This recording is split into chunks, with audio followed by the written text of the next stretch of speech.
اور جو شخص میری نصیحت سے منہ موڑے گا اس کی زندگی تنگ ہو جائے گی اور ہم اسے قیامت کے دن اندھا اٹھائیں گے۔ وہ کہے گا اے رب تو نے مجھے اندھا کیوں اٹھایا حالانکہ میں تو دنیا میں دیکھتا تھا۔ تشریح مختصر مگر عمیق۔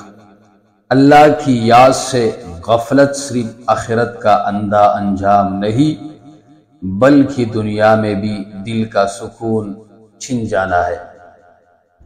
اندھا اٹھایا جانا اس بات کا نشان ہے کہ جس نے دنیا میں ہدایت کو دیکھ کر بھی نظر انداز کیا وہ قیامت میں بینائی کا مستحق نہ رہا۔ یہ ظاہری آنکھ سے نہیں باطنی اندھے پن کا انجام ہے۔